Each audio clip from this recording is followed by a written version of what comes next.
কিছু ব্যবসা আছে যা সারা জীবন চলে।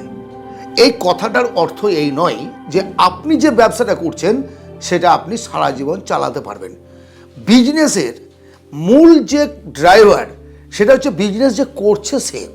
আচ্ছা, এমন হতে পারে যে এমন কোনো বিজনেসের কথা আপনি ভাবছেন যেটা আপনার আশেপাশে কোথাও নেই, হয়তো 100 কিলোমিটার দূরে আছে, কিন্তু আছে। নতুন বলে যদি বিজনেস কিছু ভাবেন তাহলে সেটা আপনার থিঙ্কিংয়ের মধ্যে আসবেই না। কোনো না কোনো ব্যবসা কেউ না কেউ অলরেডি করছে।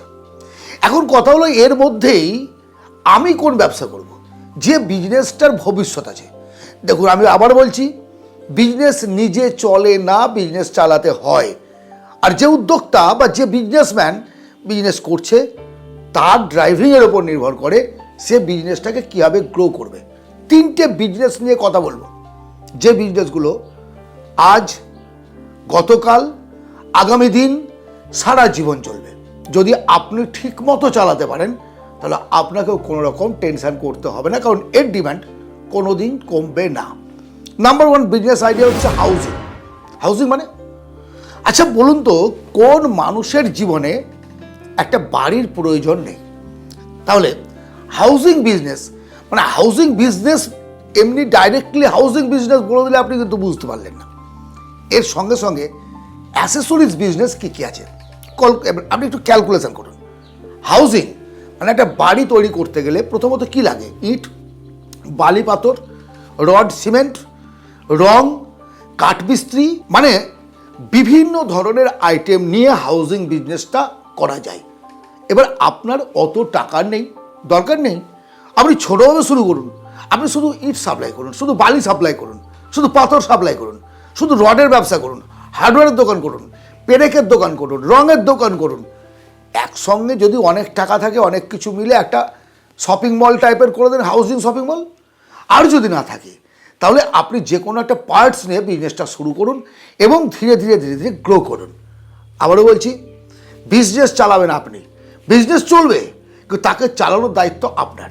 এখন আপনি আমাকে বলবেন, দাদা আমার পাশেই অলরেডি 2টো হার্ডওয়্যারের দোকান আছে, বড় বড় দোকান, তারা তো চালাচ্ছে রমরমি, আমি কি আর পারবো?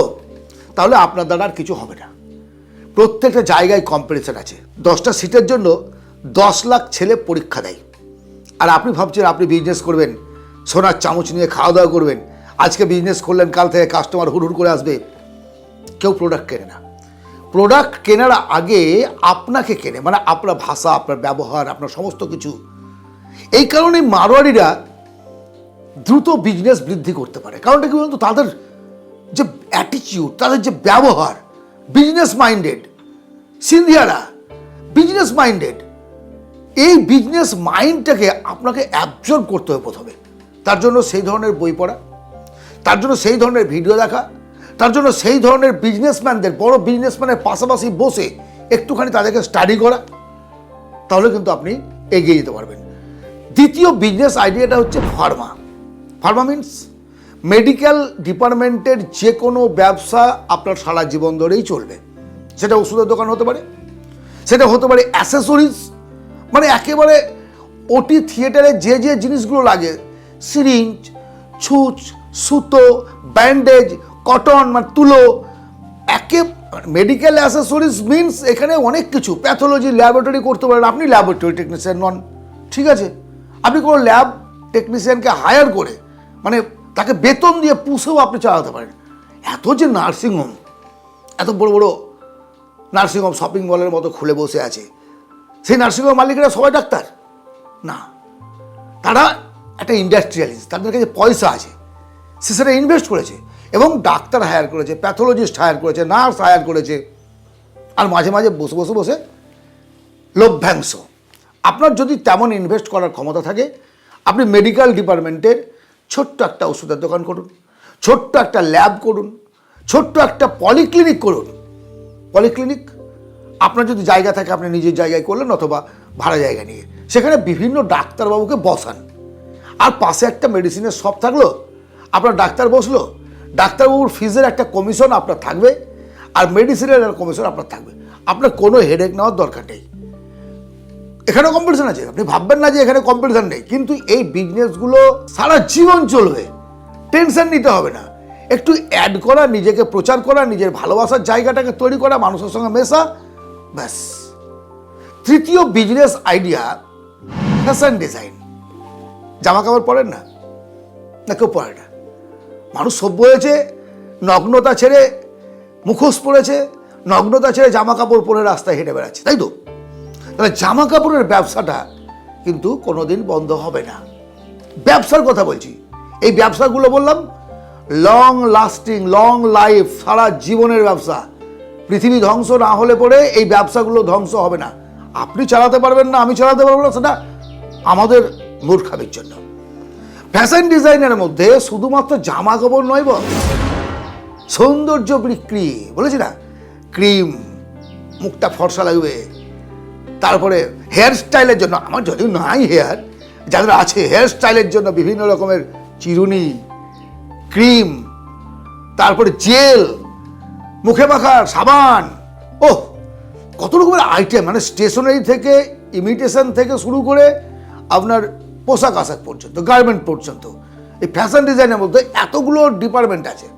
আপনি যে কোনো একটা বেছে নিন, যে কোনো একটা বেছে নিন এবং সেইভাবে আপনি এগিয়ে চলুন। এখন পুঁজি কত লাগবে, কোন ব্যবসাটা করতে কত টাকা প্রয়োজন, যদি আপনি মাল্টিপারপাস করতে চান, আমরা ফ্যাশন ডিজাইন নিয়ে বিজনেস করবো, অর্থাৎ একটা শপিং মল করবো, যেখানে জামা কাপড়ও পাওয়া যাবে, মুখে মাখার ক্রিম পাওয়া যাবে, সাবান পাওয়া যাবে, শ্যাম্পু পাওয়া যাবে, সব কিছু পাওয়া যাবে, স্টেশনারি পাওয়া যাবে, ইমিটেশন পাওয়া যাবে, তাহলে মেলা টাকা ইনভেস্ট করতে হবে। কিন্তু আমার বক্তব্য, অ্যাজ এ বিগিনার্স, যদি আপনি বিজনেস করবো এমন ভাবছেন, তাহলে এই তিনটে সেক্টরের মধ্যে যে কোনো একটা সেক্টর, আর সেক্টরগুলোর মধ্যে আবার ডিভাইডেশন করে নিয়ে যে কোনো একটা প্রোডাক্ট নিয়ে বিজনেস শুরু করুন। দেখুন, আস্তে আস্তে আস্তে আস্তে আপনার বিজনেসটা বাড়বে, কাস্টমার বাড়বে, লাভ বাড়বে। লাভের টাকাটাকে খেয়ে না নিয়ে তার কিছু পার্সেন্টেজ বিজনেসে আবার বিনিয়োগ করুন এবং বিজনেসটাকে আপনি বাড়ান।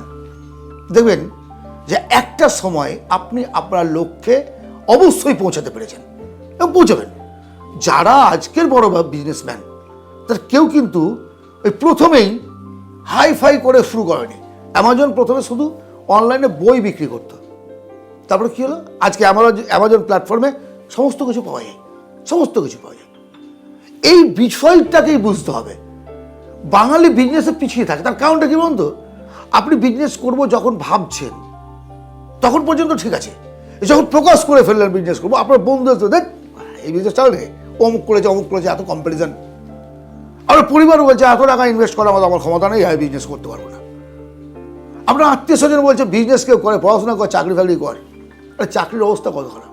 আর সবচেয়ে বড়, চাকরি করলেই বা আপনার একটা বাধা ইনকাম। আপনি যদি প্যাসিভ হিসেবে সকাল সন্ধ্যে 2 ঘন্টা করে বিজনেসে মাথা ভরতে পারেন, ক্ষতি আছে নাকি? কোনো ক্ষতি আছে? টাকা কেউ কারো পকেটে এসে না ভরে দেবে না, আপনাকে ইনকাম করে নিতে হবে বুদ্ধিমত্তার দ্বারা, কোনো প্রোডাক্ট বিক্রির দ্বারা। হয় নিজেকে সেল করুন অথবা প্রোডাক্ট সেল করুন। এই 3 বিজনেস আইডিয়ার মধ্যে কোন বিজনেস আইডিয়াটি আপনার ভালো লাগলো অবশ্যই কমেন্ট করবেন। আপনাদের জন্য আমি এই ধরনের নতুন নতুন বিজনেস আইডিয়া নিয়ে আসতে থাকি। যদি আপনাদের পছন্দ হয়, চ্যানেলটিকে সাবস্ক্রাইব করে রাখুন। মানি ম্যানেজমেন্ট এবং বিজনেস আইডিয়ার উপর, বিজনেস ম্যানেজমেন্টের উপরে আমার এই চ্যানেল। আর যদি আপনার মনে হয় ভিডিওটি উপকারী, তাহলে আপনি কয়েকজনের মধ্যে অবশ্যই শেয়ার করবেন, যারা বিজনেস করতে চায়, কি বিজনেস করবো বুঝতে পারছে না, তাদের জন্য। ভালো থাকবেন, সুস্থ থাকবেন, অবশ্যই দেখা হবে অন্য ভিডিওতে। ধন্যবাদ।